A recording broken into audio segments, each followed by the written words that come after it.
On this episode of Narcissist Apocalypse, we talk with a survivor named Noelle. And Noelle was in a 7-year toxic relationship with a physically abusive narcissist.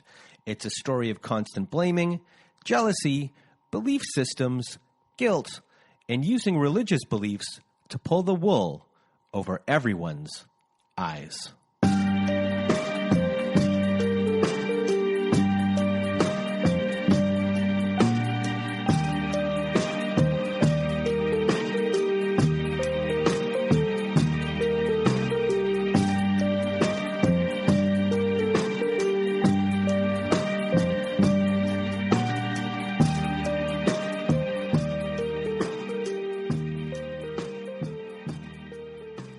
Welcome to Narcissist Apocalypse, a podcast that gives a voice to survivors of toxic relationships.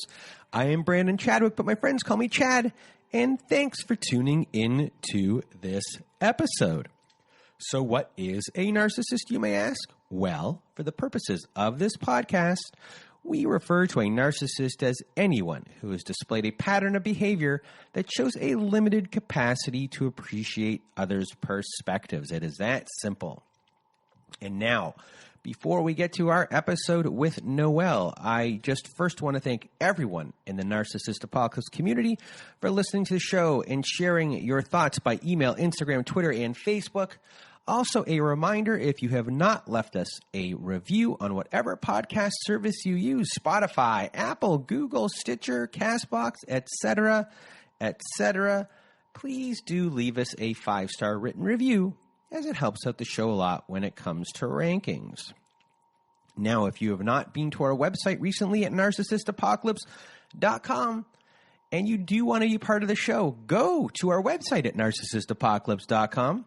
Top of the page, it says guest form, be a guest on our show. I always forget this part, and I don't know why I do, but I do. You press that button, it takes you to a form, you fill out that form, comes to me in an email, we'll go back and forth, and away we'll go from there. But another thing, if you want to be on our show and don't want to be a guest in that way and just want to be on our Letters to Our Narcissist compilation episode, and you want to read a letter to your narcissist that's an unsent letter, go to narcissistapocalypse.com, and there's a floating button on the side of our page that says send voicemail. You click that button. It records up to 5 minutes. You click it a second time. If you didn't get it all in that 5 minutes, record for another 5 minutes. You need it a third time, press it a third time. We are accumulating these letters for our Letters to My Narcissist compilation episode, and if you do not want to read the letter yourself, send us an email at narcissistapocalypse@gmail.com. Put Letters to My Narcissist in the subject line, and myself or my old pal Melissa will read the letter for you. And other things that are happening at our website at narcissistapocalypse.com/courses. We are now offering high conflict parenting courses. And these parenting courses were created by Bill Eddy. And if you listened to our episode last year with a divorce lawyer named Helen, you'll know that Bill Eddy is an expert in dealing with these individuals in court. And now he's helped create many parenting courses to help you through divorce and to help support your children too. These courses are the most widely recognized courses by family courts across the country. So if you want to support the show and are looking for guidance, please do go to narcissistapocalypse.com/courses. Also, other things that are going on, we have a new episode on our Narcissist Apocalypse Q&A.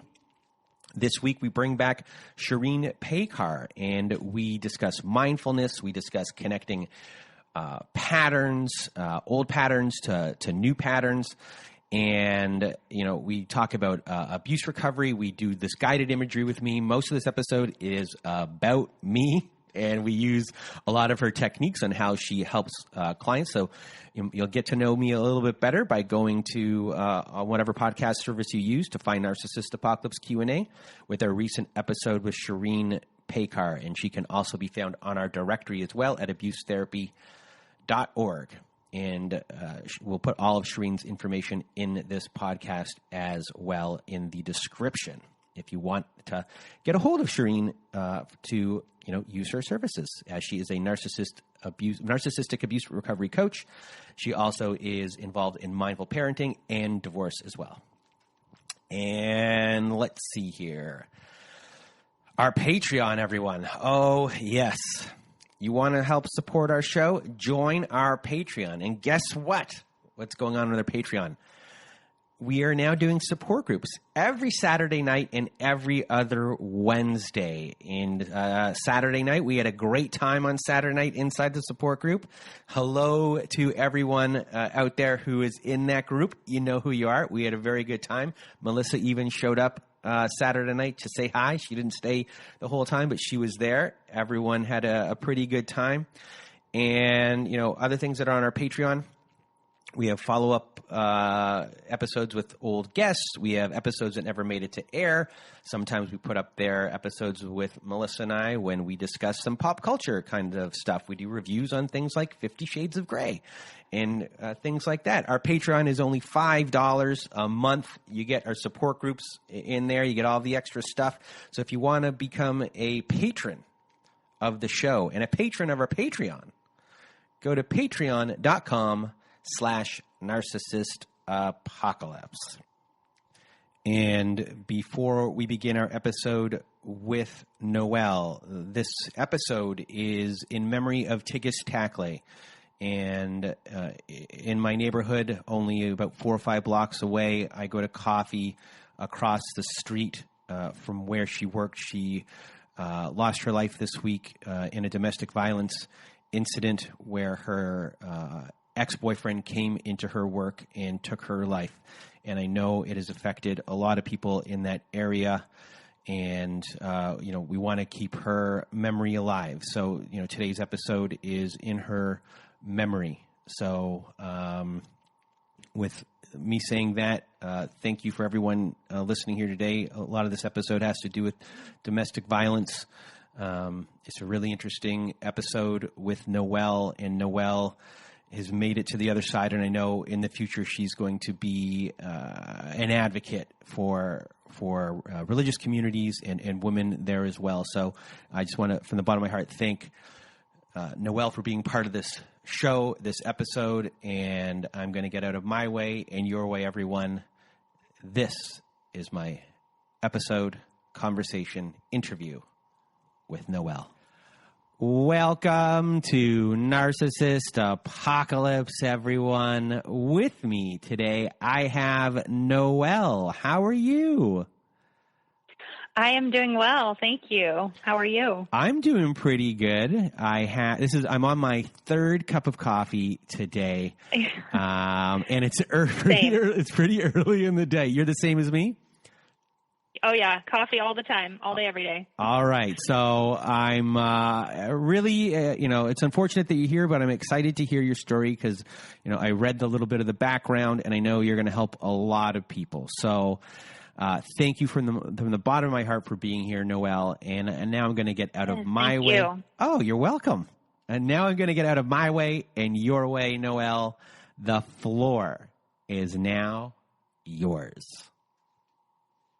Okay, well, thank you so much for having me. I'm really excited to share my story. I'll just start by saying that I never thought that this would be me. I never thought I would be in a position where I was telling my story of being a survivor of any sort of abuse. I always grew up thinking, like, fairy tales are real and romance novels are real. Like, it can happen to anyone, you know, and I thought that that's what happened to me, that I had found my happily ever after, but as it turns out, that was not the case. So I grew up in a really sheltered home, very isolated, in a rural area, and my parents are really conservative, really religious. They homeschooled me and my brother, so we just didn't have social interactions. We didn't have a lot of those kind of social norms that kind of shape you as you grow up and figure out the world. So, and it's really, what's the right word? Like a homey environment. Everyone I knew had a mom and a dad. There's no one that I knew from a single parent home. No one had divorced parents.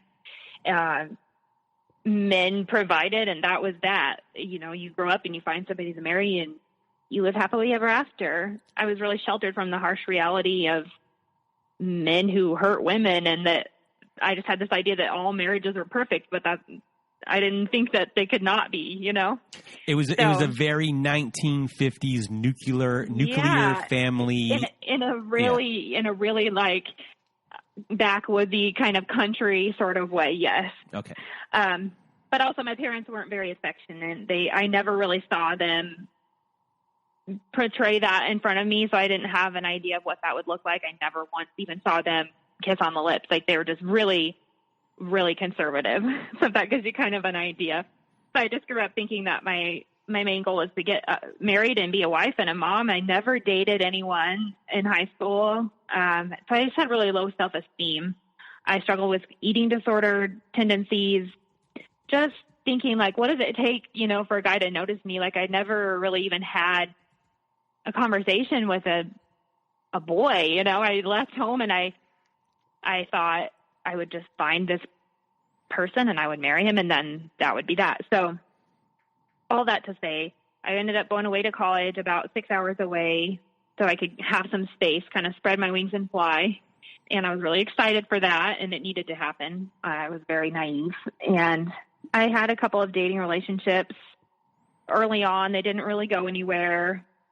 But I'm grateful for them. They had helped me to kind of grow and to develop a little bit of self-esteem and self-ideology, I guess, just to know who I was and what I wanted out of life. And at the point I was 22, this would have been in the summer of 2012, I started kind of dabbling in online dating. I was like, oh, what the heck? I'll give it a try. I was getting really discouraged because literally everyone I knew had a boyfriend or was engaged or already married or having children.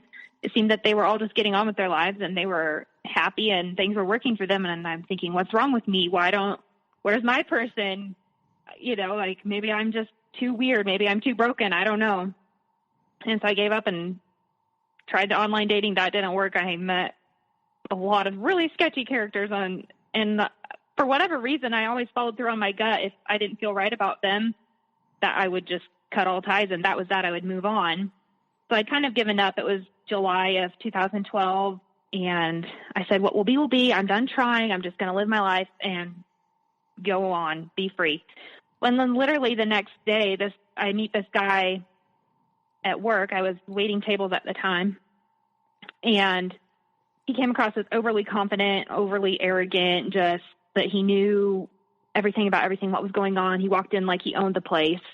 And I thought he'd been sent there by corporate to kind of check up on us because they would do that often, kind of quality control or whatever. And so I thought that's how he came across, was that just kind of a boss, you know. So I didn't want anything to do with him. I avoided him. I never spoke to him at all. Pretty much this whole entire month goes by and he's like always there, always lurking, always trying to talk to me. And I would just ignore him. So finally one night where he was bartending and I was standing at the bar, it was really slow. And I was trying to watch the Summer Olympics because it was on and I wanted to watch. I just remember that, and he kept trying to talk to me and I wouldn't make eye contact with him. There was something about him that just felt so off to my spirit. Like I couldn't go there with him. I couldn't even look at him. And he was asking me where I was from, and I was kind of half-heartedly just answering his questions, you know. And then I would never say the name of where I was from because it's a really small town in the middle of nowhere in Kansas. But he said, oh, where at? He kind of pressed further, and I said the name of the town, and he said, no way, I know someone from there, which perked up my attention. And so I finally look at him and make eye contact, and I feel like that was the moment. I mean, in that instant, it's like seared in my brain, the look in his eye that he got me, he'd hooked me, he knew, and like he was just looking for an in, and that was it. For whatever reason, that's what got my attention, you know? Mm-hmm. So he starts talking, and he tells me, and I'll mention this now because it comes up later in the story, he knows a girl from this town, and he had talked to her briefly, I guess, online or something in the past. He told me it was all in the past. So I was like, okay, well, that's really weird. And so then he's like, let me get your number. So he gets my number, and I didn't think he would call. I, for whatever reason, didn't think that he would call me. Obviously, looking back, of course he was going to call me. So he calls me the next day, less than 12 hours later. He's on the phone with me, and he's just coming across, laying it on so smooth and so strong. He's like, oh, so I need to just tell you, I need to be upfront. I need you to know all about me. I'm going through divorce. I have a child. I'm here just kind of starting over in my life. My dad lives close by to here, and I'm staying with my dad right now. So he came across as being just so honest and open, telling me everything, so there were no secrets, and I loved that. I thought that was good. I thought that was a good quality, you know. So, and then he starts saying right then and there on the phone, he's like, I think you'd be a really good mother. I know my daughter needs someone like you, and I've been praying for somebody like you. But my ex is so crazy. And he would talk for hours about how crazy his ex was and how everything went wrong and how it was all her fault. And I just was like, oh my gosh, yeah, she sounds awful. Like just going along with it, and got suckered right in. And so then he's telling me all these things that he felt. He was a very religious person, and he would just get on the phone and talk for hours and never let me get a word in edgewise. And I distinctly remember being so frustrated, thinking, I can't stand this guy. He only talks about himself. He barely asks me any questions. I thought he had a nice voice on the phone. So I thought, well, let's go on a date, one date, and we'll see how he is in person. Because up to that point, there in the beginning of August, then I was going to go home for a couple weeks prior to the start. Sorry, and by in person, you mean how he is in person outside of work?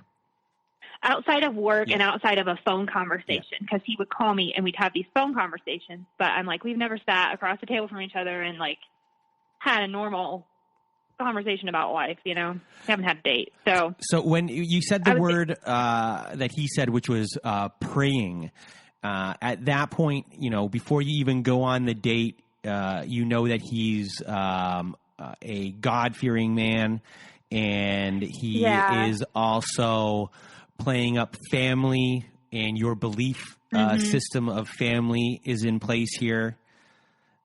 Yeah, and that was obviously an important thing to me. I wanted someone that was going to, be a stand-up person at the very least. Like, character was important to me, and he fit the bill, so I thought he talked a really good talk. He came across as such a strong, like he just had it all together, that he had been through so much and his faith had really saved him and carried him through. And here he was ready to swoosh in and save the day. Like he started asking me if I had anything that he could pray for me about and all these things. And really just I don't know. It almost felt too good to be true. It was like, oh my gosh, like where is this bit? Here it is, He really is. He is a Prince Charming and a happily ever after story. So I have one question. You're how old here? Like 22, 23? Yep, 22. I was 22. And how old is he? And he was 30. Okay. Yeah. Okay, so he's 30, and he probably has a child. How old? One child. And she was 5 at the time, I believe. Yeah. So at that time, it was the beginning of August 2012, and I was going to go home for a little 2-week vacation before the start of the school semester, and I'd had that planned for a while. So I was like, yeah, I'll see you later. I'll see you when I get back. And then, but the whole time I'm on this trip, he's calling me multiple times a day, spending hours on the phone, and it was just too much, but it got me. It hooked me. So I ended up cutting my trip home short by a couple of days, and I went to go see him. He convinced me that we just need to meet up. We need to get together. We need to meet in person. So we go and we meet in the Walmart parking lot. I just drove 6 hours. I was exhausted. I hadn't eaten anything, and I was like, okay. And he's like, well, I just need to see you now. So we meet up in the parking lot, and he comes and he gets in my car. And he said, we're going to take it slow. I don't even want to kiss you, anything like that. But then he gets in and he starts grabbing me and kissing me. And I remember feeling like sick to my stomach and shaking. Like I was so shaky. And I don't know if it was just because I hadn't eaten and I was tired, or if it was just my nerves. And I was like, he looked at me and he said, oh, you must really like me. And then he looks up and he sees this car parked right close by to us. And it has a specialty license plate on the front that says my name, and it said, for you. And he said, look, there's a sign. You're meant to be. It's meant to be. I'm going to marry you. And I was like, whoa. And of course, then I just fall for it. He's like, you don't believe in that stuff? You don't believe in the signs? You don't believe in he's like, he's like, okay, yeah, we're going to go on a date. So we go on a date that night. I was like, I need to go get ready. And like, I want to feel ready for this. I don't feel ready for this, you know? So we go on this date and he's just going on and on and on, just sitting there across the table from me about how beautiful I am.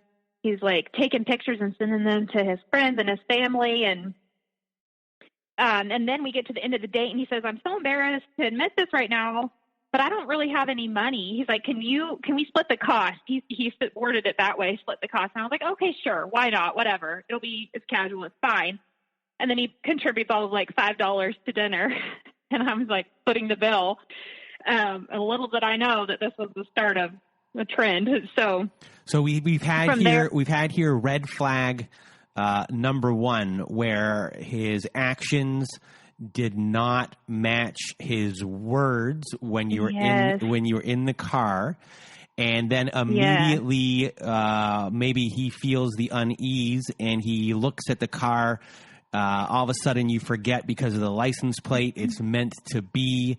You say whoa. I assume you're saying whoa in my mind like Keanu Reeves would in all of his movies. And then you go to dinner and all of a sudden he doesn't have any money. So we got a couple red flags, but at this point, I mean, you are smitten and he's got you hook, line, and sinker. So and from there, and you got to remember that I'm thinking, this has never happened for me. A guy's never paid me really any sort of real attention. I've always struggled with self-esteem, and here this guy is telling me how beautiful and perfect I am, and it just felt so good to have that attention. It felt so good to have someone notice me and affirm me in these ways. So fast forward a couple weeks and he's just laying it on hot and heavy. That did not change. It only increased daily. And my friends at the time, like my little girlfriends who I was pretty close with, they were like, whoa. We did not see this coming. We don't like this guy. You need to cut him off. He is going way too fast and he is not your guy. Like they knew right away. But I was like, oh, whatever. You guys have boyfriends. You can say that. You're happy. I don't have that. So like, leave me alone. Like, let me have my turn. It's my time, you know, and I basically just cut them off because how dare they rain on my parade when I finally was getting what I wanted, you know? And so fast forward a couple weeks, it's the first weekend of September, 2012. I paid for a day date to go. I planned the whole thing to go to a Major League Baseball game. He was really big on sports. He had played college sports, so it was like a big thing for him. So I planned it out. I take him to this game, and there were so many red flag instances. I mean, just looking back on that day, that ride in the car is about a 3-hour drive, and he just would not stop talking about getting married. And he's just like, all this stuff is just coming out of, I'm like, this is way too fast. And so then I'm like, okay, well, if you really think that, like, I want you to meet my family. I want them to approve of you and meet you. And I've had my wedding planned, goodness knows, for a really long time. So I have all these requirements that are going to have to happen. He's like, oh, no, that's not important. What's important is if God brings you your person and it's the right time, then you just get married and you don't waste any more time. He said, and I guess if you have a problem with that, then you're not the one and we can turn around right now and go home. Oof. Like, I don't want to waste any more time with you. And I was like, no. Like, oh, okay. Like, and it just, it was like gut punch because I thought you were so into me. How could it be that flippant? So we go on with this day date and he brings up that girl that he knew from my hometown. And he said, by the end of this day, I'm getting really annoyed with the guy already. And I'm thinking, he is so arrogant. And I just don't even know if I like him. He's really driving me crazy. And he brings up this other girl that he knew, and he said, I think she was a lot sweeter than you. He's like, I don't know. You're one of the salty ones from over there. And I was like, yeah, maybe I am. So then you can tell he's getting a little worried that maybe, okay, she's coming up, figuring me out. She's going to, cut it off or whatever. So then he starts coming on heavy, like making out with me, really just being sweet, turning on the schmooze. He like stopped and bought me flowers on the drive home. But he wouldn't stop. So at this point, I should note that I'm still a virgin. So at that time, I was still a virgin. It was like a big thing for me that I was like saving myself for this one person. I was going to meet my person and that would be it. So, and that had obviously come up in some of our conversations prior to. So then we're driving and he starts saying, I think it'd be okay if I have sex with you because I'm going to marry you. And I think it'd be okay. And I was like, well, that's not okay with me. I'm not ready yet. I'm not in the mood. I'm definitely not in the mood right now. Like, I just want to go home. I just want to sleep. But no, he was like bound and determined and he didn't stop. And like, one thing led to another, and we ended up sleeping together that night. And it was not, I was like mortified because it was nothing I ever thought it would be. It was not fun for me at all. I didn't feel like I consented at all. And I just went with it because I thought must just be the way it is. Like, this must be normal. Like, I don't know. I didn't have anything to compare it to. So I just was going with it, But over the next couple of weeks, he really started, he was like, we're going to pick a date. We're going to get married. We're going to go buy rings.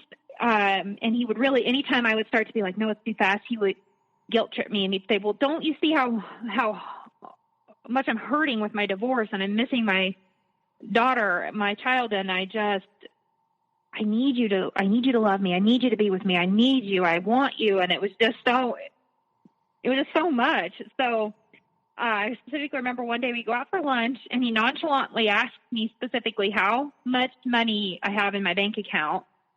And just mind you, I'm working 2 jobs. I'm going to college full time, but I was very like, I'm going to take care of myself, kind of independent, so I'm paying my way through school, working 2 jobs, but I never spent any money. So, and I think he had been kind of noticing that and he wanted to know. So he asked me and I just blindly tell him, he said, well, I need you to pay this bill for me because I don't have enough money.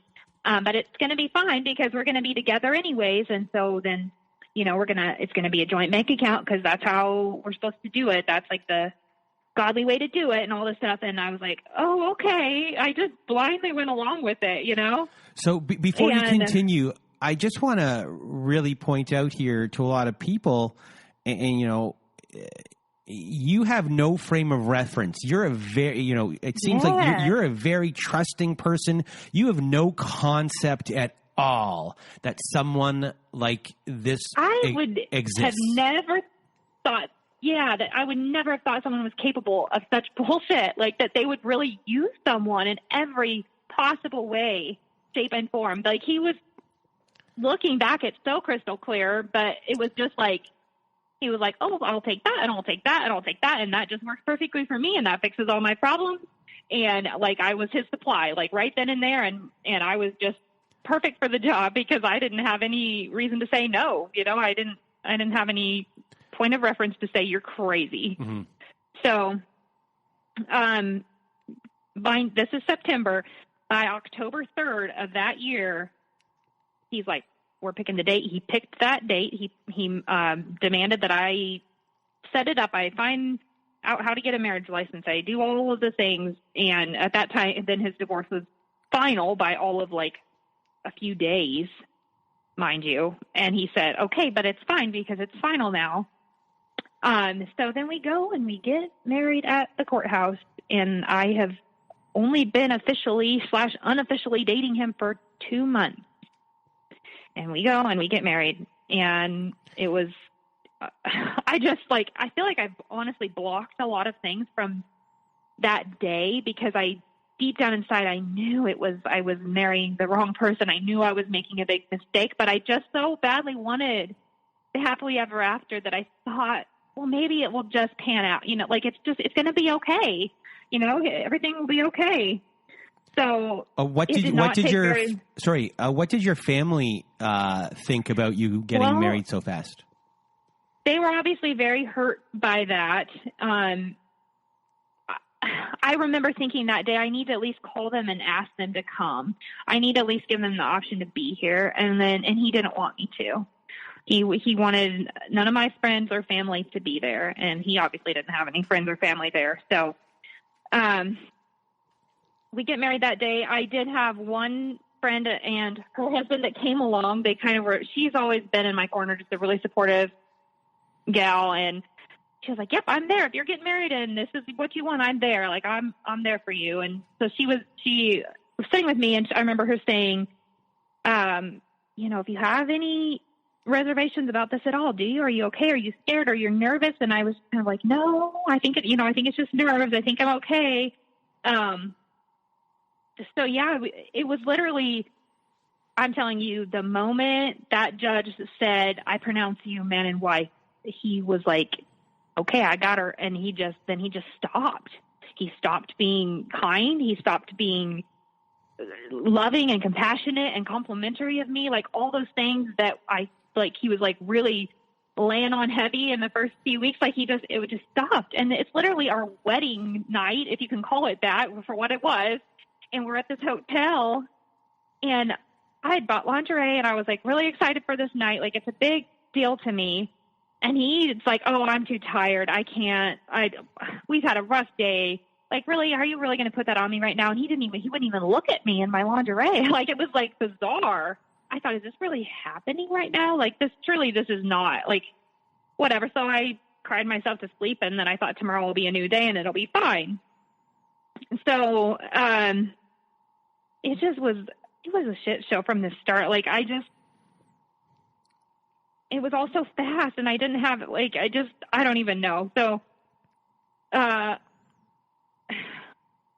me think how to even tell the next few months. It was all kind of a whirlwind.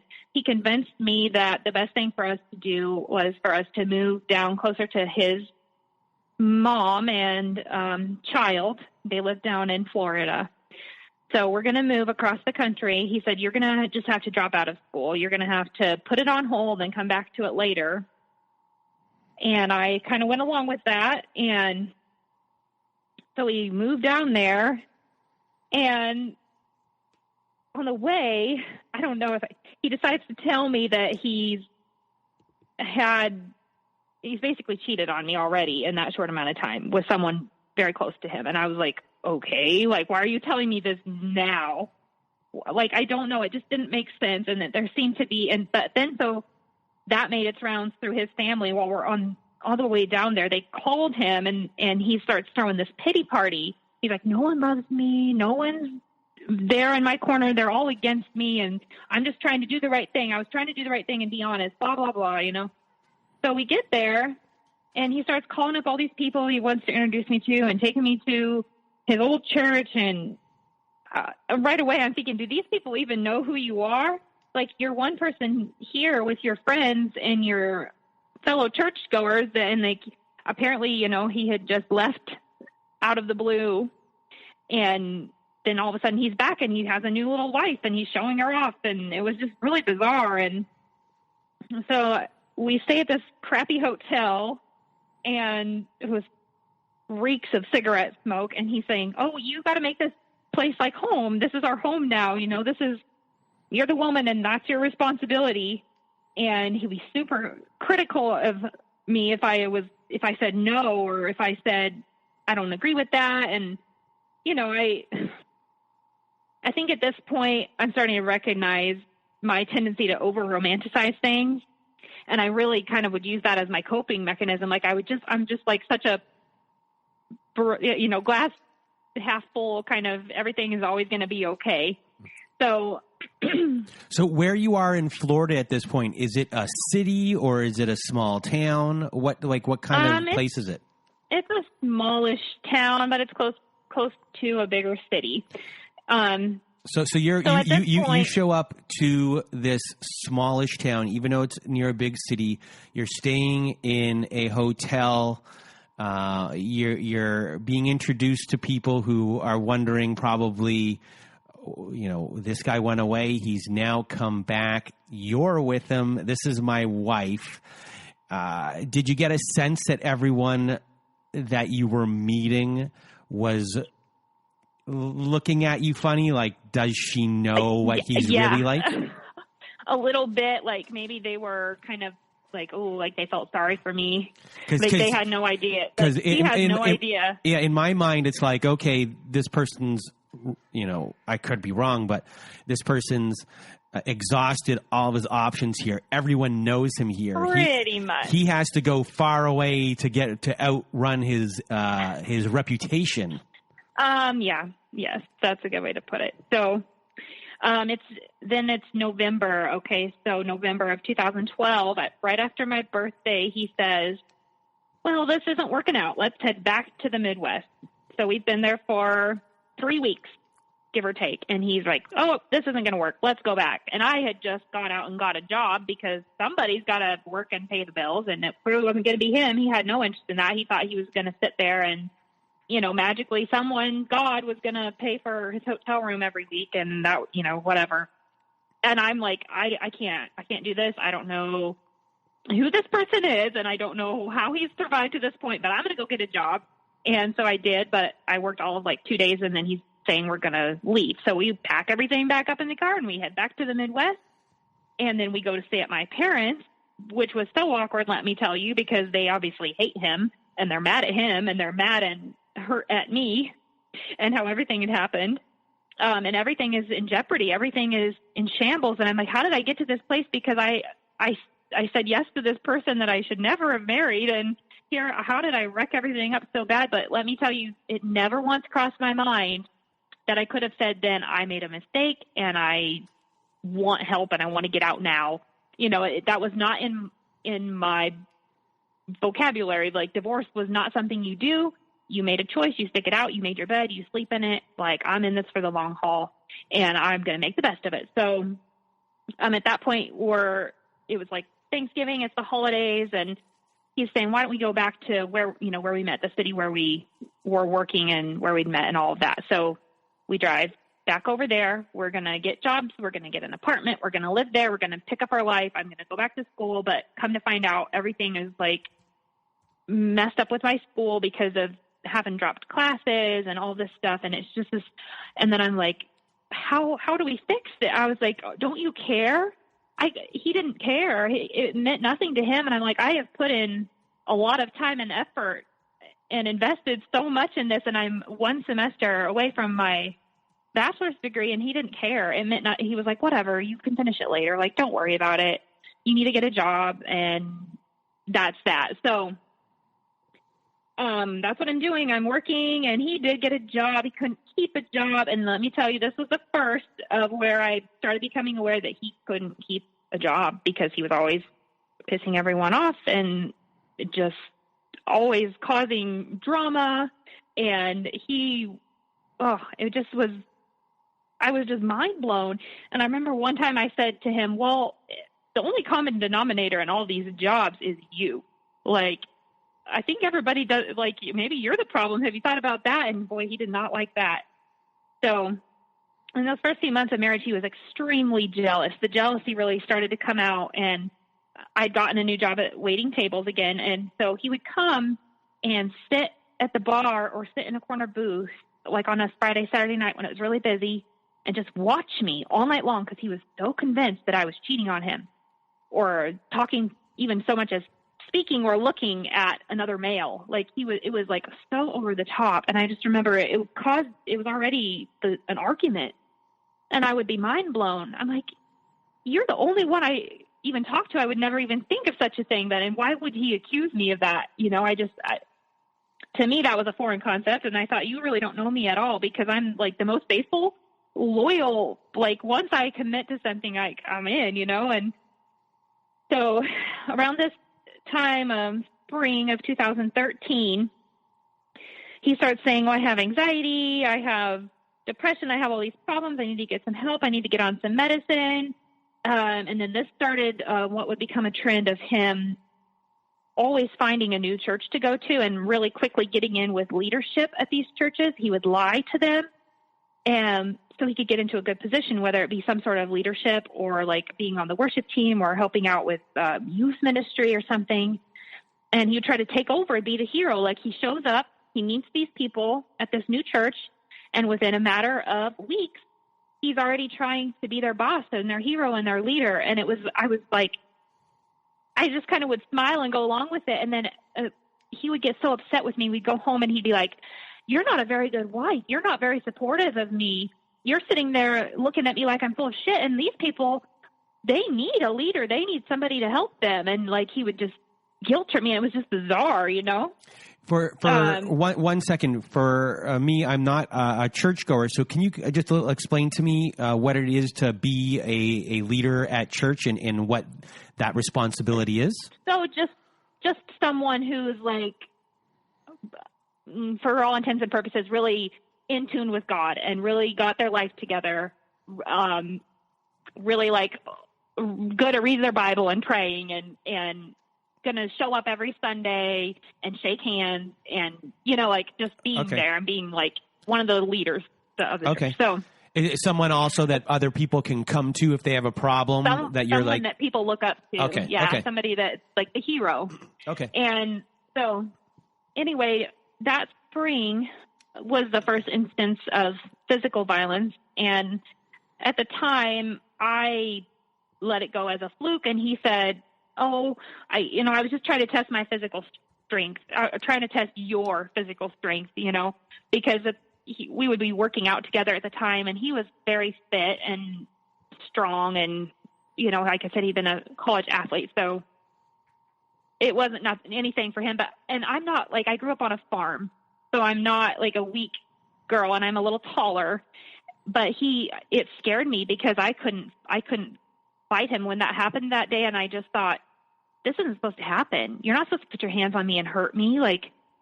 And I couldn't get away. And it was that terror. I'll never remember that feeling of terror that he was going to hurt me. And he took a vow to protect me, and he was doing the opposite. It was so bizarre. So like I said, I just kind of let it go as a fluke, but over that summer, he really learned my weaknesses. He knew how to play me so well, mentally and emotionally, like either way, good or bad. I started to just feel like it didn't matter what I said or what I did. It was going to be wrong. He would ask me to do one thing and I would do that thing. But then literally the next day he was like, no, that's not how you're supposed to do that. And I was like, but you just asked me to do it that way. And now I'm doing it the way you asked. And all of a sudden that's not good enough. And it was it was a mundane thing to the most big thing. And he was always right about everything. And there was no telling him otherwise. Like, it could be if I said, I like this kind of bread, this is my favorite bread for a sandwich, it would be World War III because I told him he was wrong about his favorite kind of bread. And I was like, I never said that. I felt like I was crazy. I was like, I'm losing my mind. So he's just gaslighting. Is this really happening? He's gaslighting you left, right, and center about anything. And is the term that I had never heard before, but I Googled it one time. And I thought, oh, my gosh, that's what he's doing to me. And I just had this sick feeling in the pit of my stomach. I was like, that's happening to me. Like, I just remember, like, who can I tell? Like, I've got to tell somebody about this. Like, this isn't okay. This isn't normal. So, I remember just being so angry because while I was naive, clearly, I was not a pushover. I wasn't a weak person. And I passed on many people who could have been potential, spouses, but I passed because like my gut told me no. But then all of a sudden the one I took a chance on, like he had to be such a dud. I was like, what in the world? Why did I do this to myself? And so did you feel embarrassed at all about that? Or I was so embarrassed because like, look at how quickly we'd gotten married and look how, I excluded everyone, my family, my friends. No, it was just, then all of a sudden it's just me and him all the time. No sort of community. I mean, the only community we would have was when we would go to these new churches where he's trying to impress people and trying to be the hero and a leader. But then right away, if there was any time where I would start getting close to someone or start having a friend, he would sabotage those relationships. Like instantly, he would find out, he would either add them on social media or have me give them their phone number or something so he could talk to them. And then he'd start saying things about how is not dependable. She's crazy. You don't want to be her friend. She's really broken. And he'd do this behind the scenes. And I found out about it later on. And I remember being so hurt and so angry. I'm like, why? Like, well, what is your point? Like, you really want me to just be all alone and isolated? And well, yes, he did actually. So, he would frequently borrow money from my family. As time went by, I couldn't keep a job, like I said. So then he's borrowing money from them, and we would make the drive over to, quote unquote, see them, come visit them. but it was just so he could ask for money. And then he got in to their good graces, by, I'm really trying so hard to take care of your daughter and to make a good life for her. And I'm just really struggling with my anxiety and my depression, and I just can't find a good job. All of my bosses are crazy, yada, yada, yada. It was always someone else's fault. So it was just ridiculous. I remember that summer my brother got married, and we came to their wedding, and he was trying to be all helpful and heroic and so nice to them. But then he wouldn't go to the reception with me, and he wouldn't go to the dance with me. And I was like begging him, and I really wanted to. Like, that was, an important event for me and for my family. He wanted nothing to do with it. He said he had a headache, and he went to lay in the car, and he got so angry with me and accused me of not loving him because I had chose my family over him, quote unquote, because I chose to go into the reception and just sit in the car with him while he had a headache. And then he said, you don't love me and we're not going to work out, and I want a divorce.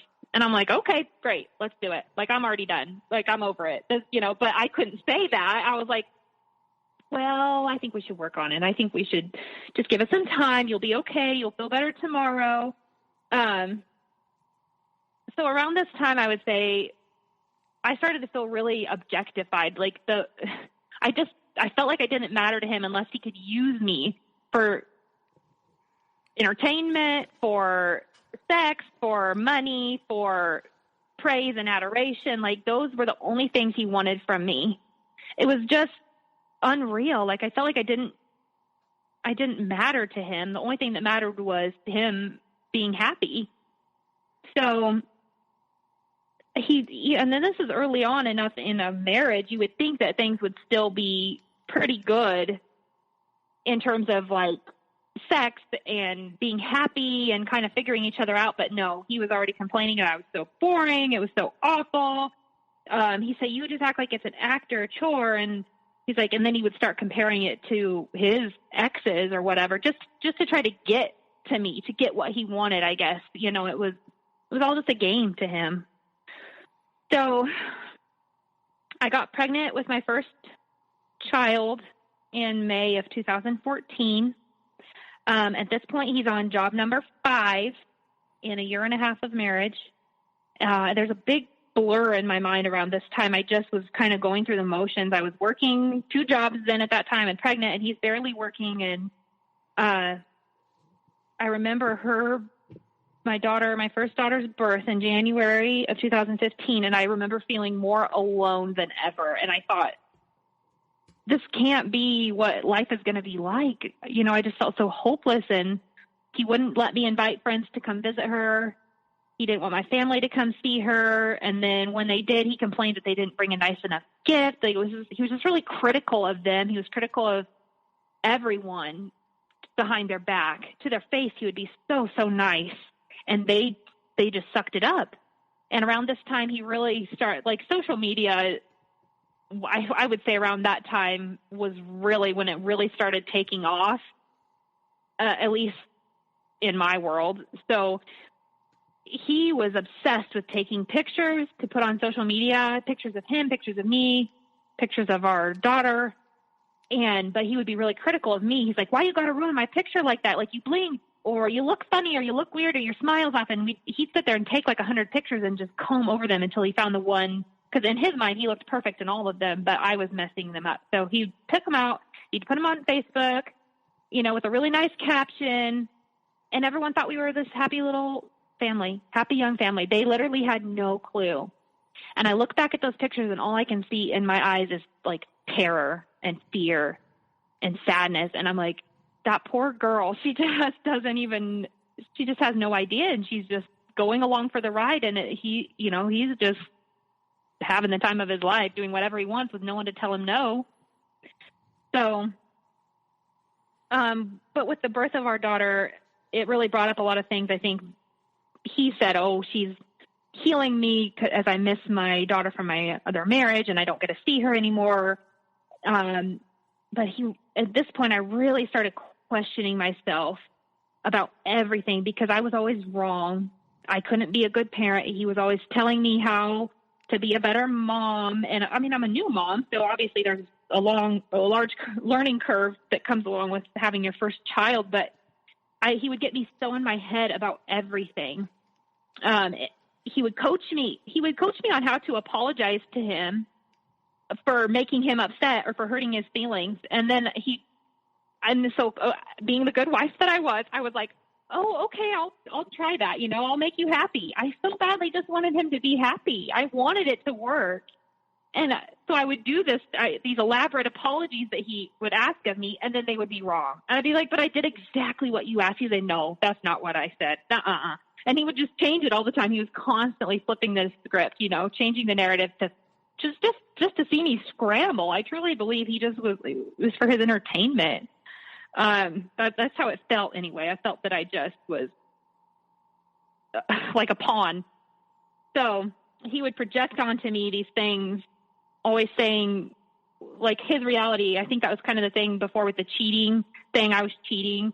So then he would say that, oh, you struggle so much with anxiety and fear, and you're so controlling. It has to be your way. And I'm like, what are you talking about? I literally always default to you because I just want you to be happy. I don't want you to be angry. So then at this time, it's really gone to the point of put downs, name calling, names and words that I just never, ever thought a quote unquote godly man would say to his wife. And I'd be like, do these people at our church know that you speak to me this way? I said, do you think they'd be okay with that? Like, I was just mind blown.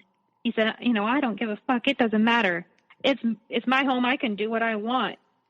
So around this time was the first time that he started smoking marijuana. And he also started drinking alcohol. Not a lot, though. He would always do it just enough to, like, make himself feel better, I think. But he obviously didn't want anyone to know about that because he was projecting, oh, I'm like a saint. You know, I don't do anything wrong.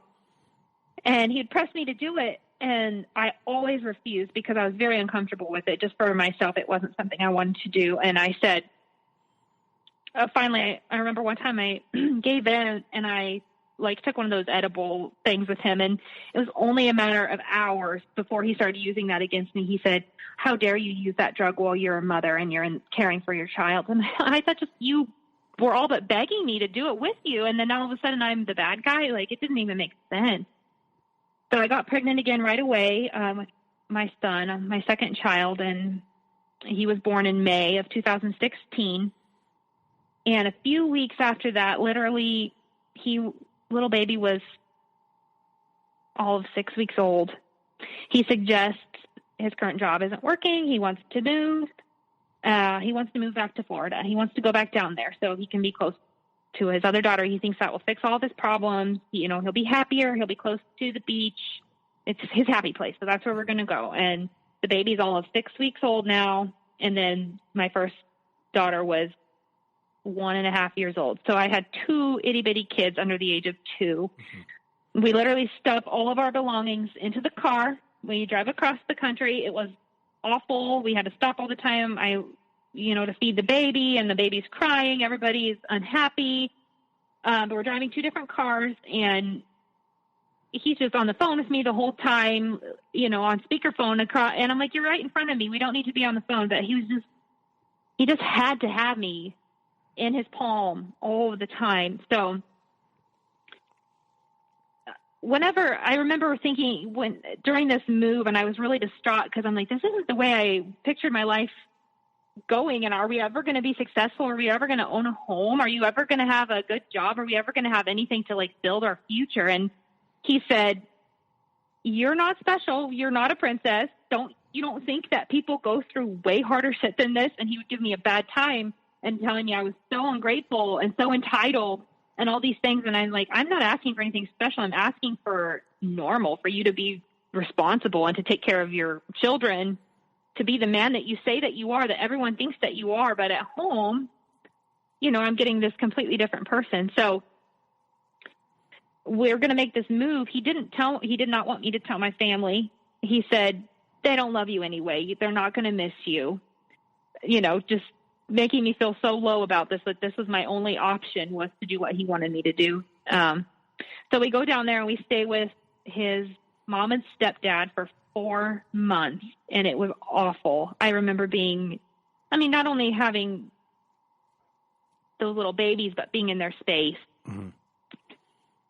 And because, so far with you, with what's kind of going on, you are pushing back, you are fighting back, but he still knows, even though you push back in spots, he still knows exactly what buttons to get you to stop and to kind of melt you when he knows exactly what to push to get you to feel.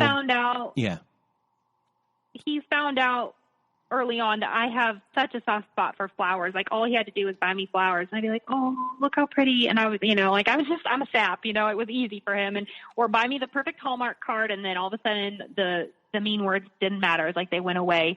And it's kind of funny. Recently, I found all of those cards that I had saved, and it was a massive stack. I was shocked. I mean, I knew it was a lot, but once I actually found it and saw it after all of this is history now, I'm like, whoa.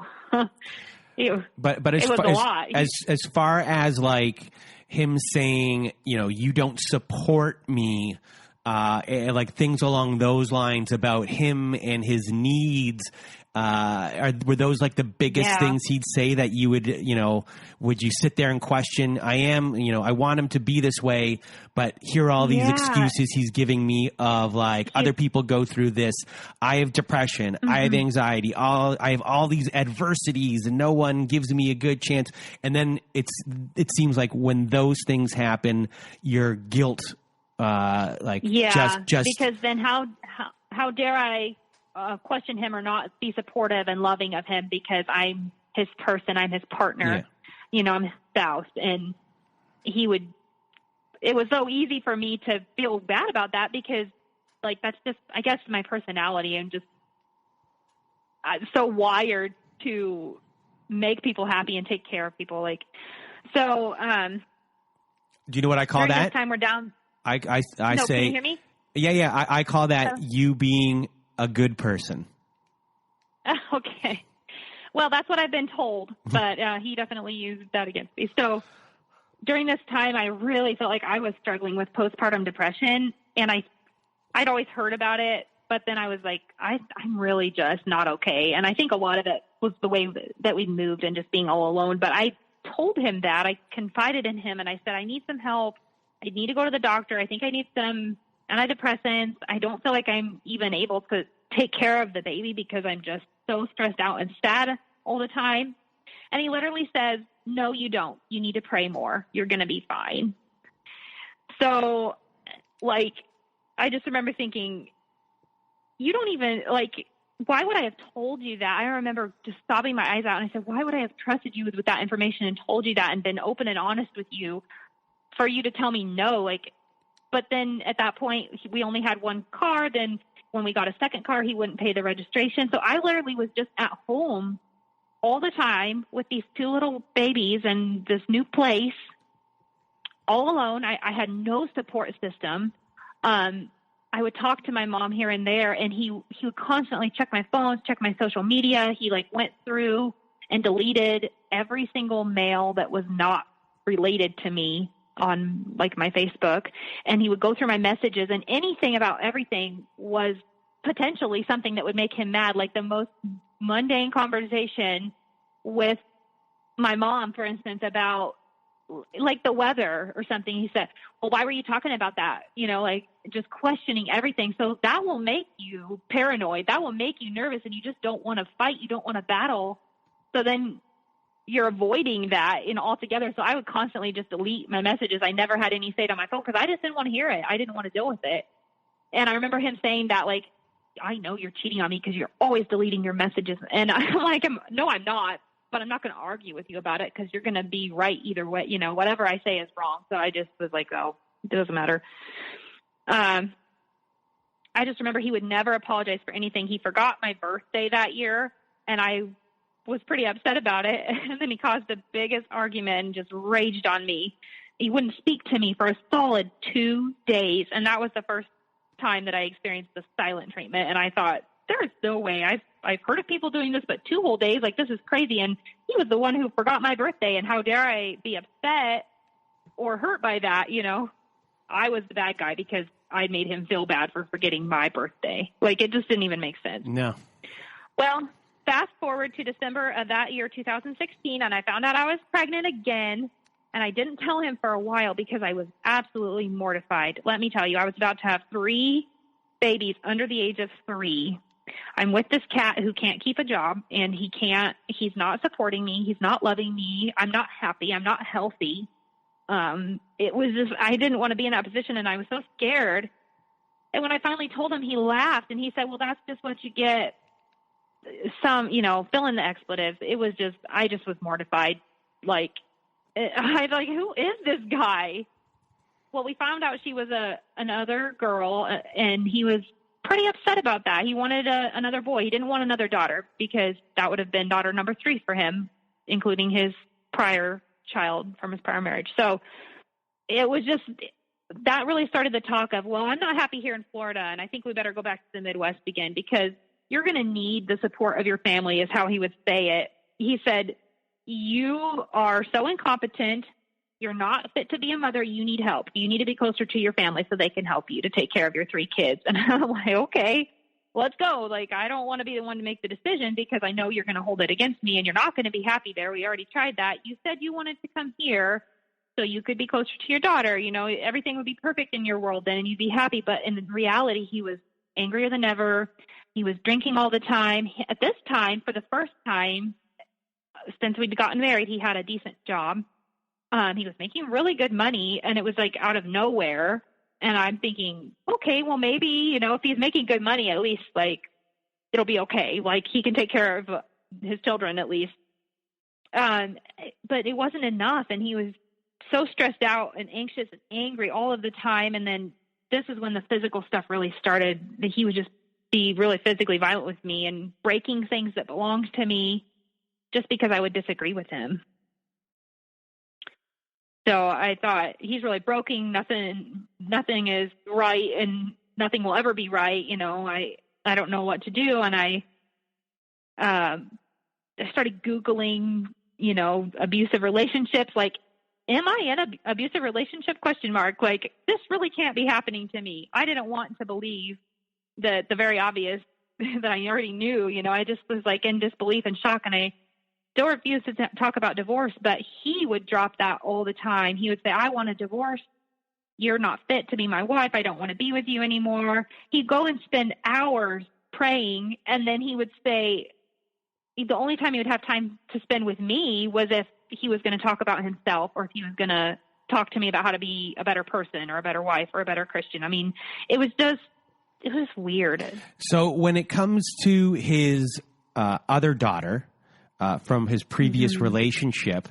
Right now, she's probably 8 years old in this timeline, I assume. Yeah. And so does she come and visit? How is she adjusted? Do you get to speak to the mother of his other child? At times, she would be allowed to come and spend time with us.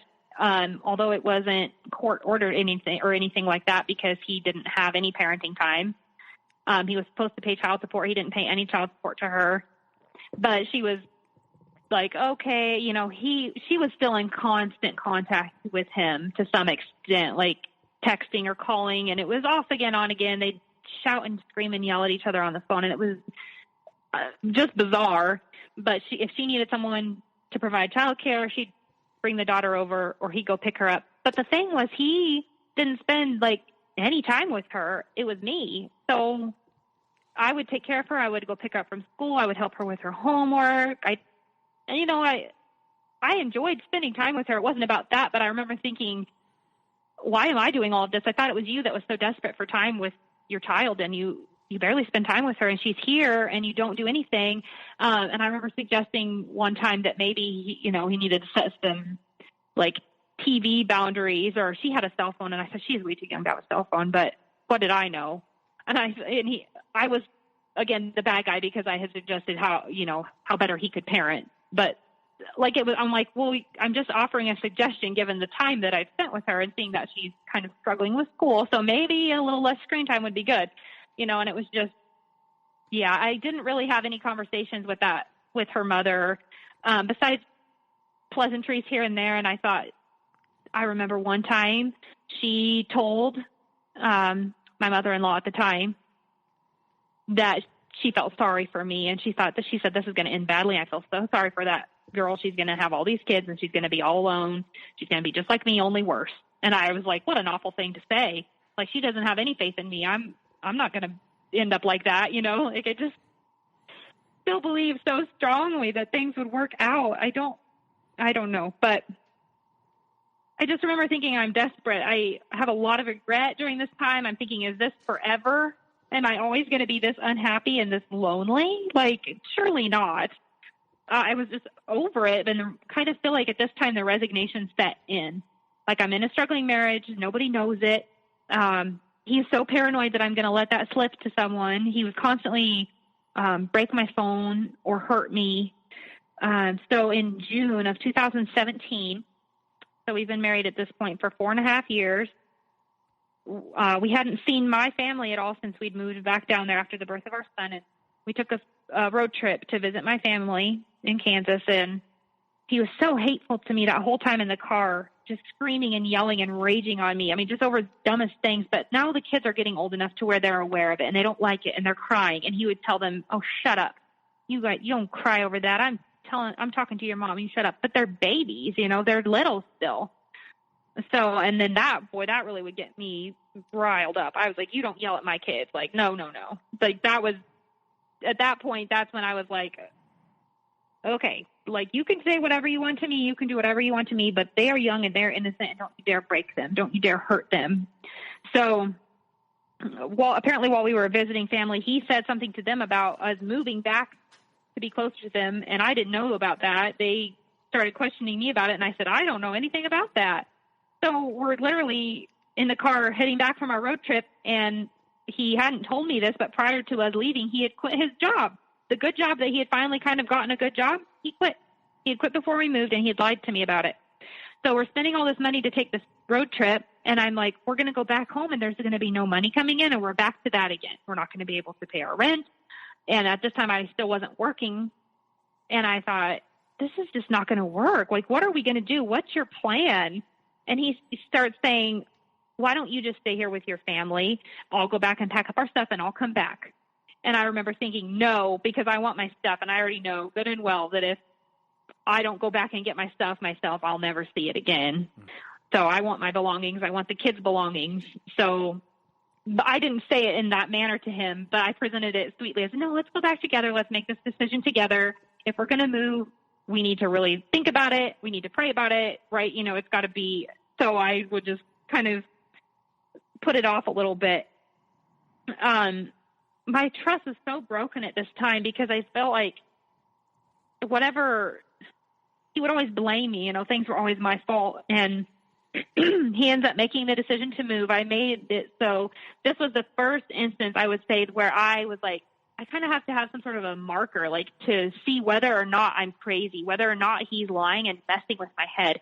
I said, you have to make this decision. If we're going to move back over there, it has to be you because I know you're going to be miserable. I know you're going to hate it. It's very rural. You're used to all these things, restaurants, things to do.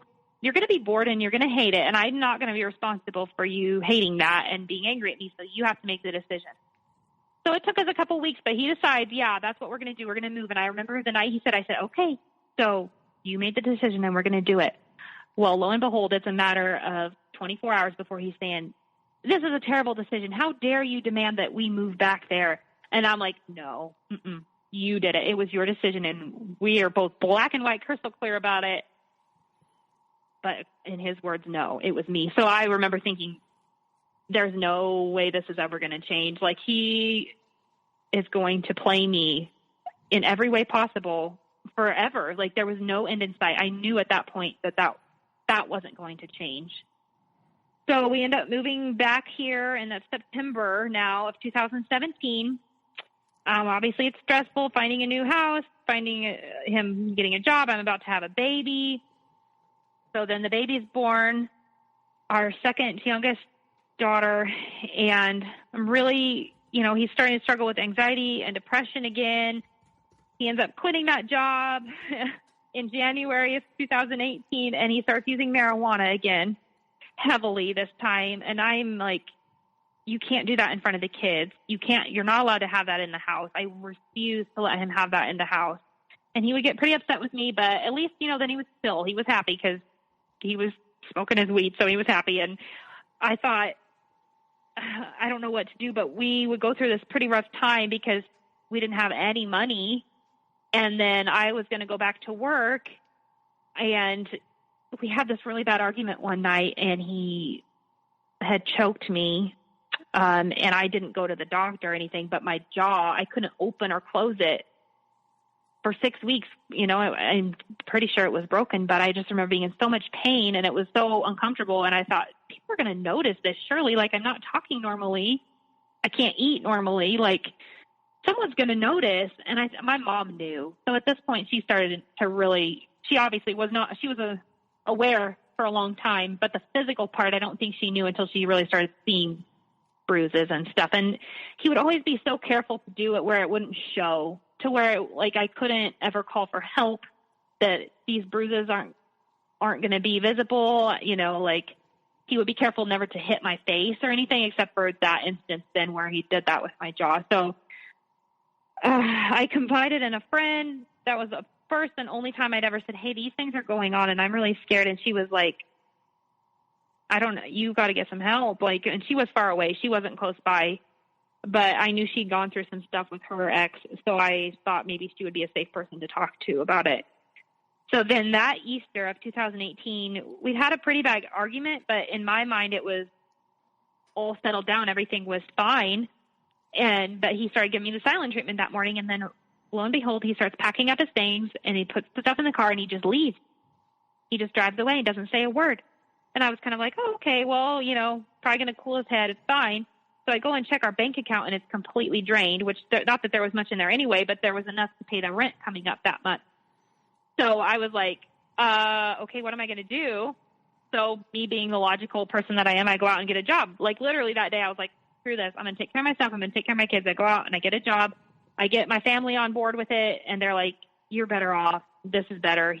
I'm sorry that this is happening, but you need to be grateful that he's gone.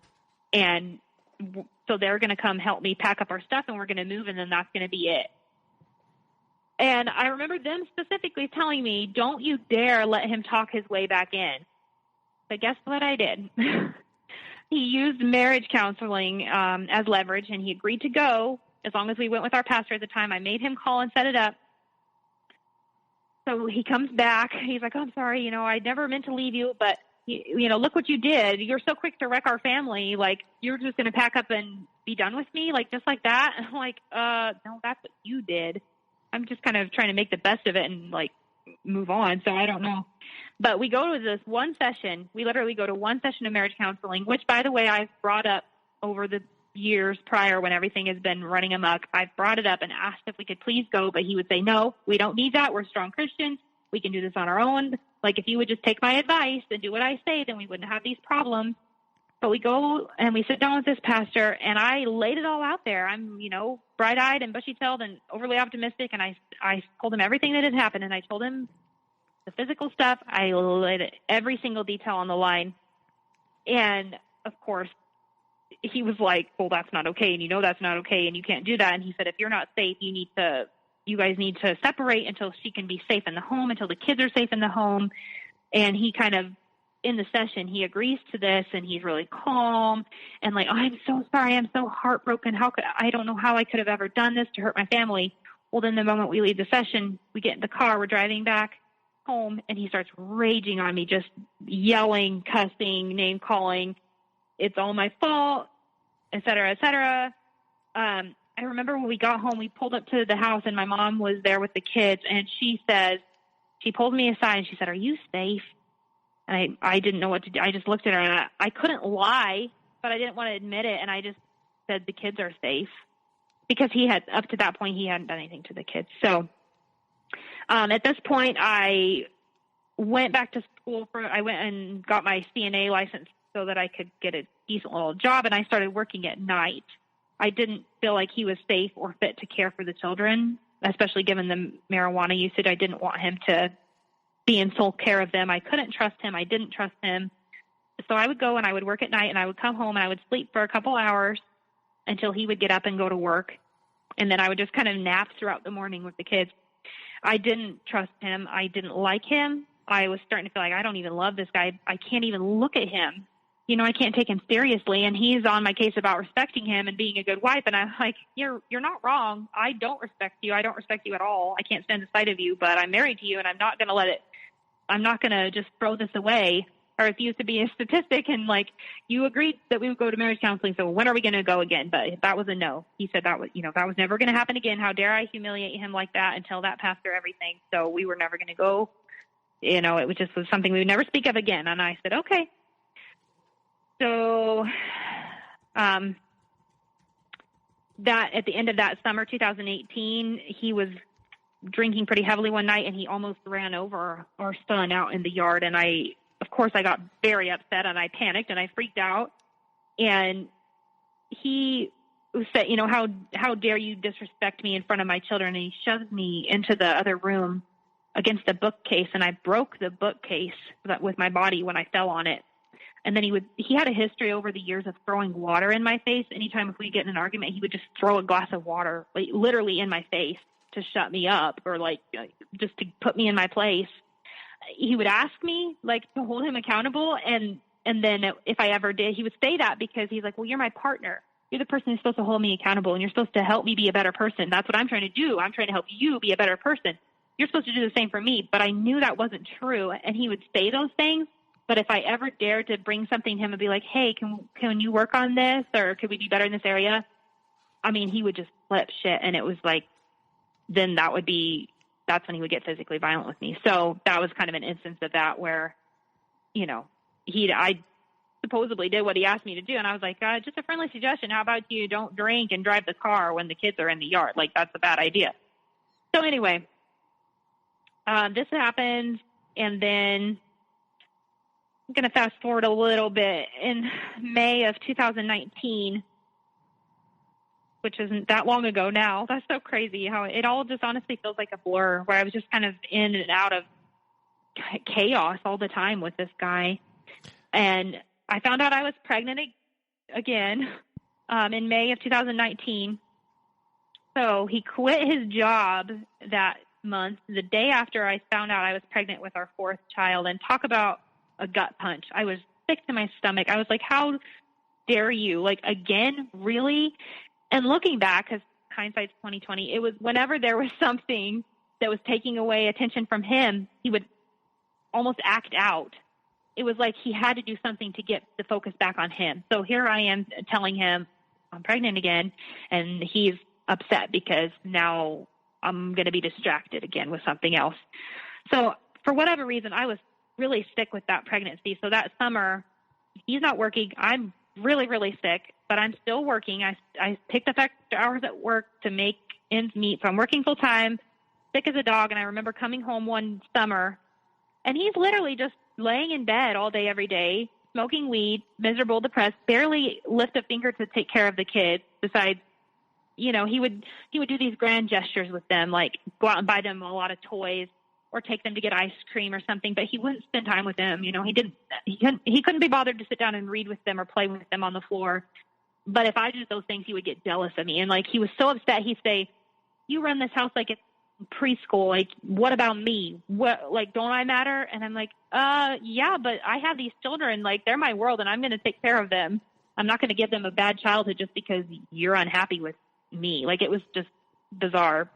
So that summer, we ended up finding out that our landlords weren't going to extend our lease because they felt that we had neglected the property, quote unquote. I found out later they just couldn't stand him, and they did not want to deal with him any longer. They didn't want to deal with, you know, the rent being late all the time, et cetera, et cetera. And fair enough. I get it. So not only am I sick and pregnant and stressed out, I find out I have to move. And I'm like, okay, so I'm trying to find another house to live in, because he would never do any of that stuff. He would never take any responsibility. It was all, whenever it came with all those moves that we made and all of those things, it was always my responsibility to find a new place to live, to help him find a job, to submit his job applications. Like, just crazy stuff. I was literally like his servant, his maid, you know, his secretary. It was, you name it. Like, that's what I was there for, to serve him.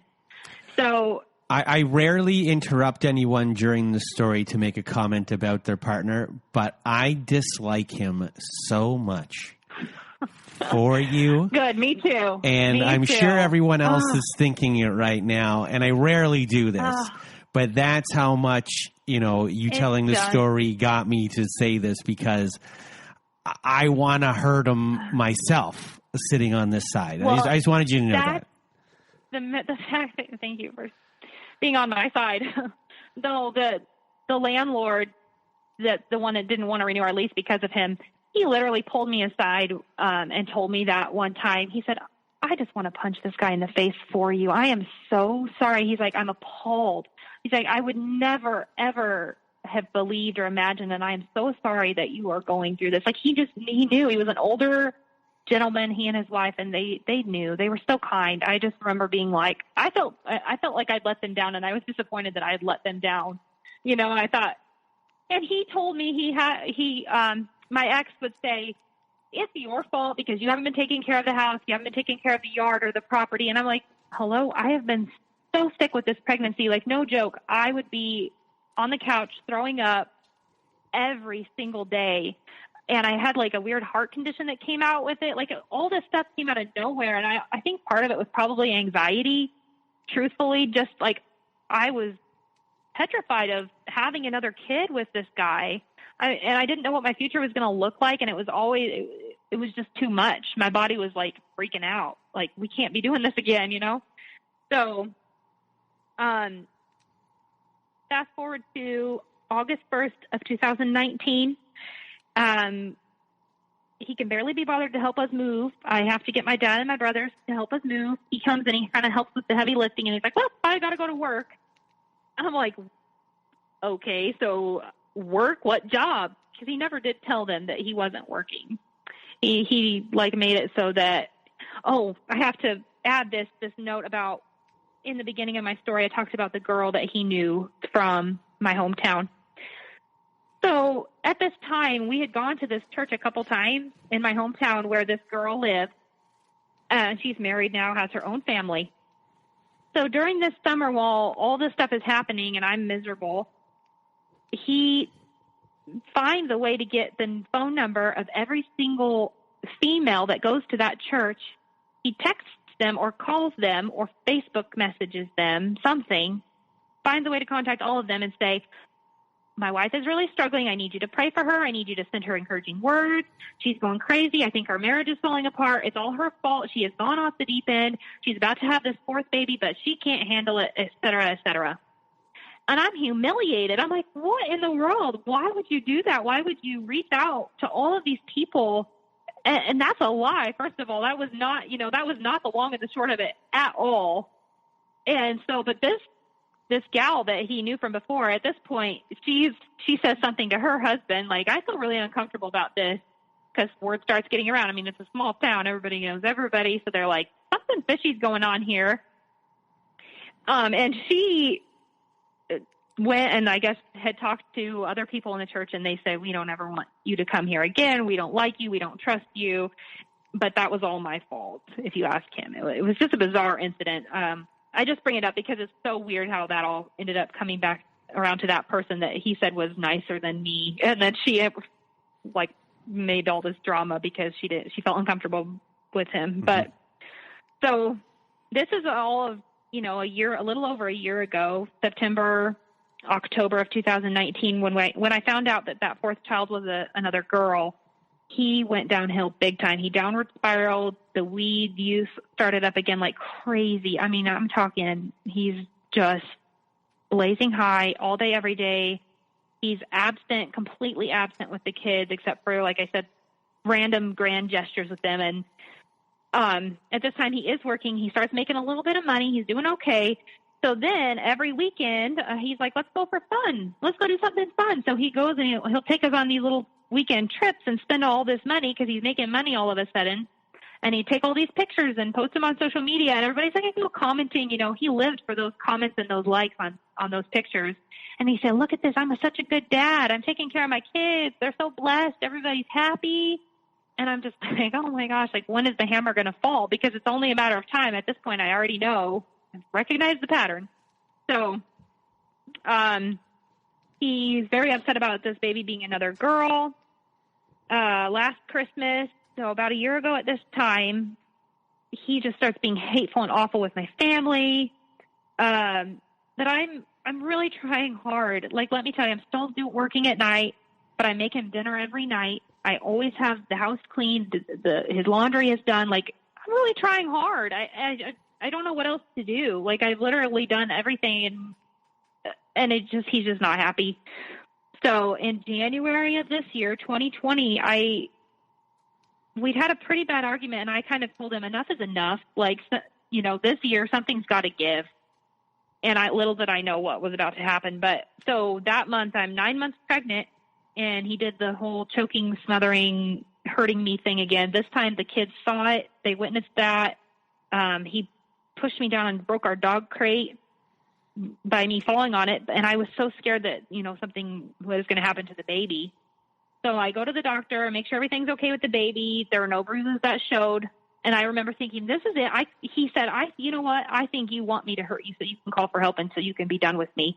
And I remember thinking, you are not wrong. I just wish one time something would happen that I could actually call for help. So this happened.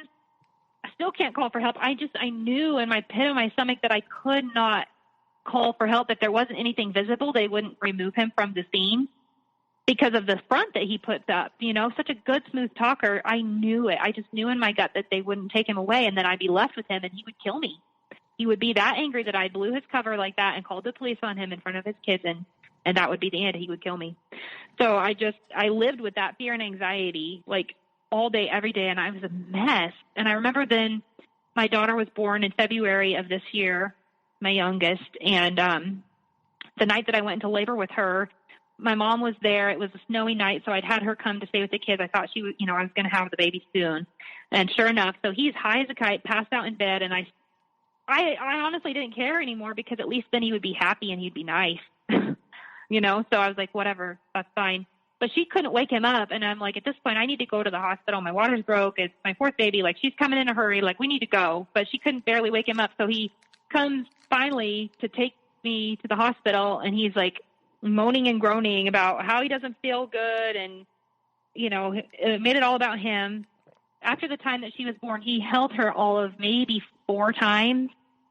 I'm not even joking you. He wanted nothing to do with that baby. He was so upset by her. He's like, well, I guess you're your mom's new favorite person, and it made a joke about it, But he posted on social media the pictures of him holding her every single time, and everybody said, oh, what a cute family. You're such a blessed man. Look at this, They all believe it. And so then fast forward to March, the baby is 6 weeks old to the day. He gets really upset at me after an argument because I called him controlling. How dare I call him controlling? He comes up the stairs. He gets very physically violent with me in the kitchen, and my leg gets broken. And I knew it instantly. I've never had a broken bone diagnosed. I think I had my jaw broken that time before. But I just instantly knew that it was broken. I never felt that pain, but I knew. I thought, this is it. This is my out. I just remember something coming over me like cold as steel. I was like, that is the end. I was like, that is the straw that broke the camel's back. And I just looked at him. And so then he picks me up and he literally body slams me onto the floor, and it broke my cheekbone.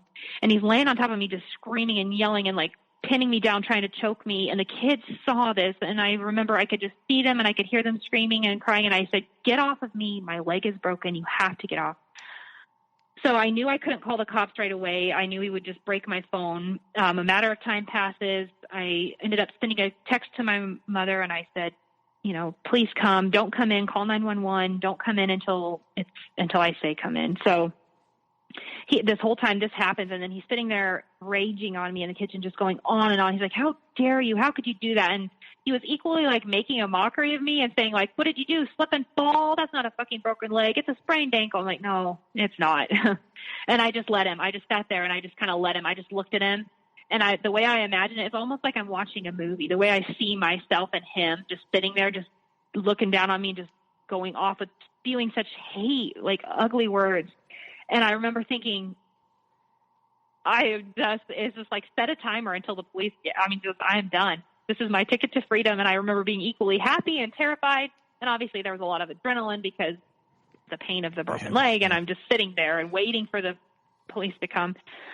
Anyway, so finally they come, and it's this whole ordeal, and they took him out and they took him away. And that was the last time I saw him, was that day. And I've been so free and so happy since that day. And I won't tell you it's been easy, but I'm just saying that to say, like, that is how done I was and how much I knew. And I was just waiting for an out. He wasn't wrong, but I couldn't put it into so many words. I had a conversation with my mom where I said, I want to get a divorce this summer. Like, I am done. I don't care. I'll be a statistic. I'll be a single mom. I don't care anymore. I cannot live like this. I don't want this. I don't want to show my kids this anymore. So they right away, there was an agency. They got me an advocate, like a domestic violence advocate. She stayed with me.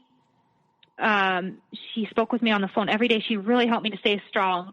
And this is the crazy thing, though.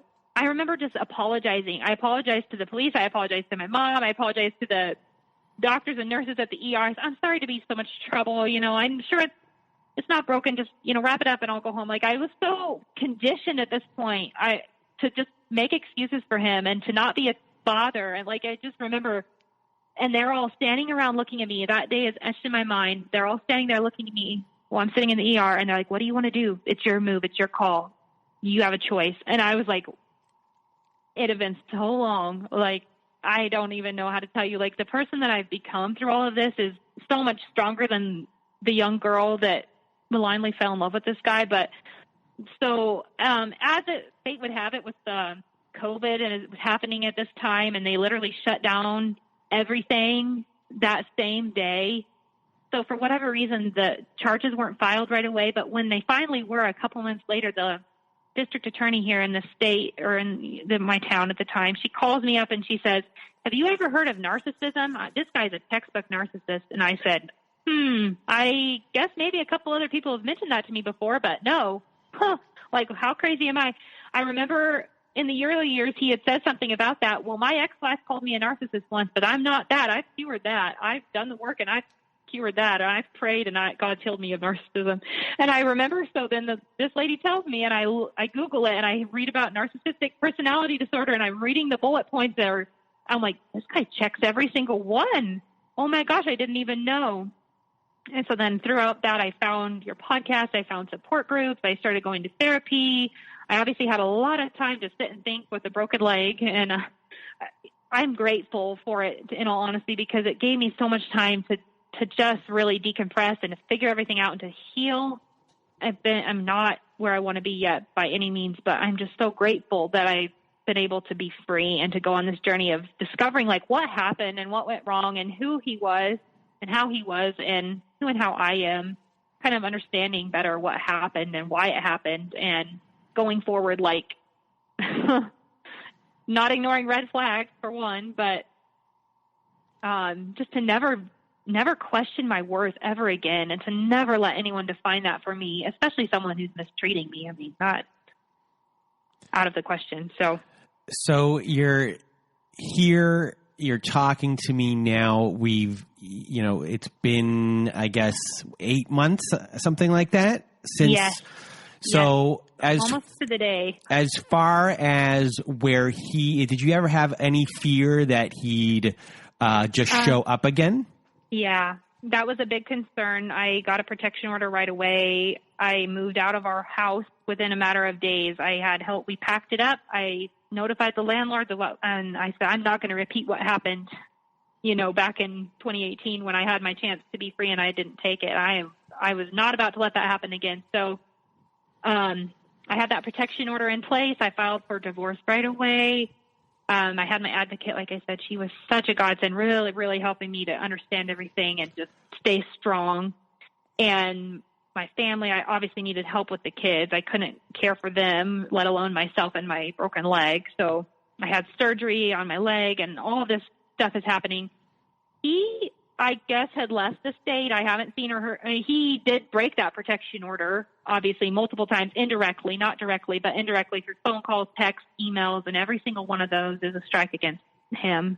But he, like, as I found out about narcissism and looking at how they try to hoover you back in, he would do that big time. But as time has gone by and I've saved every single one of those messages I ever got so I can look back and I can see it, it just makes my skin crawl.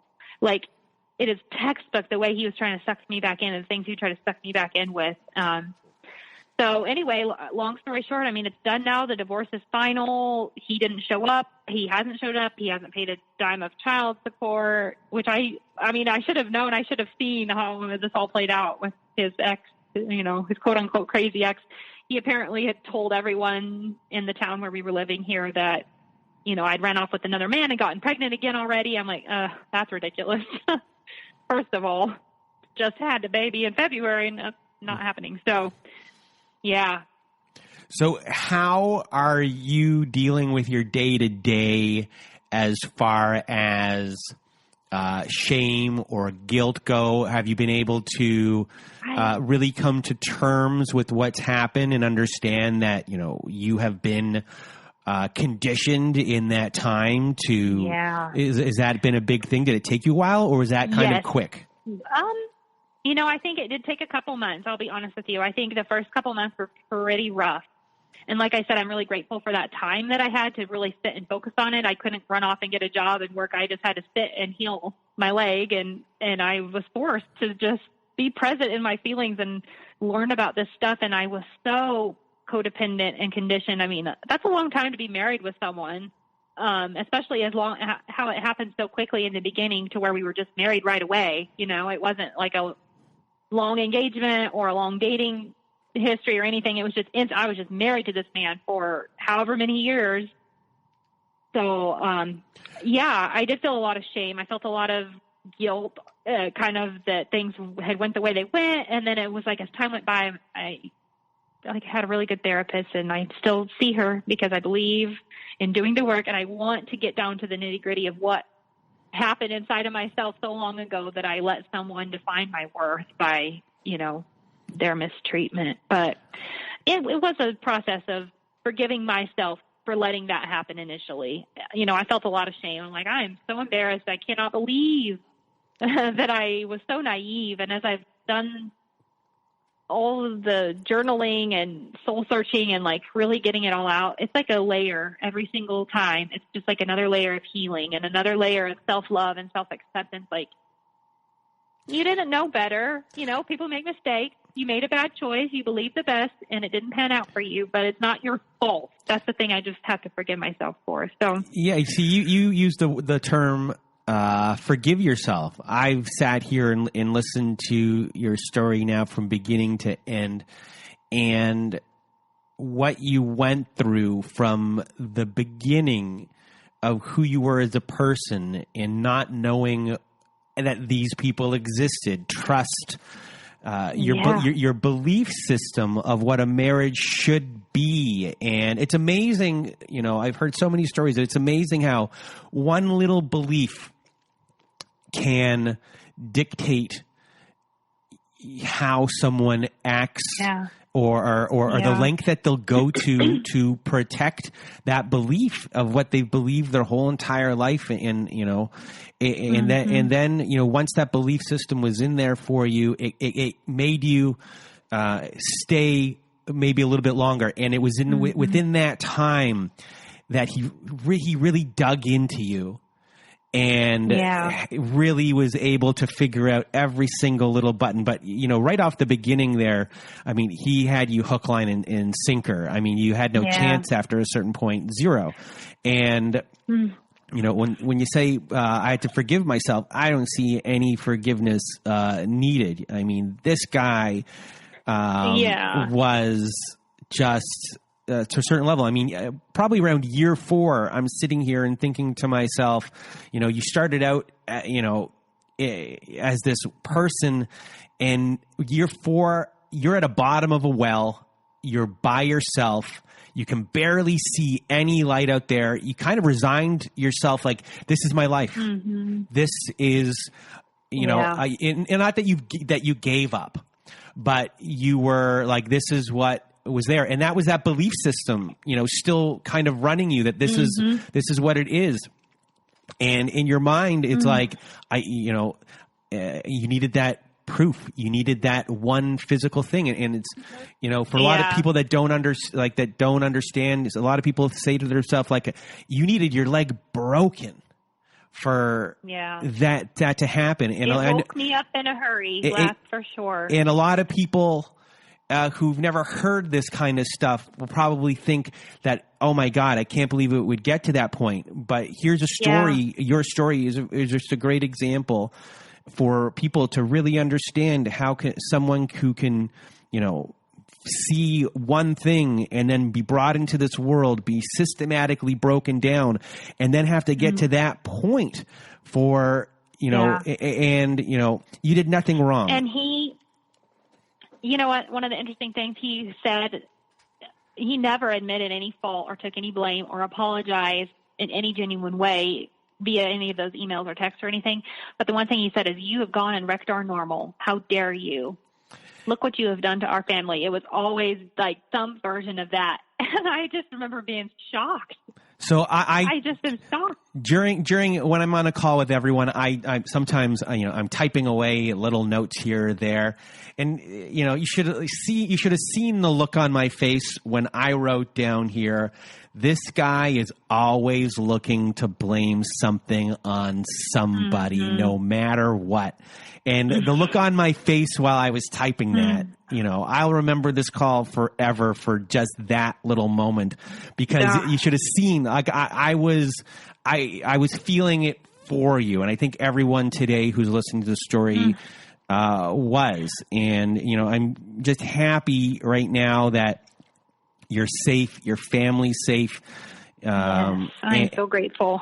And that you, it sounds to me like, your storytelling ability that, I don't know what your relationship is currently with church and how you go.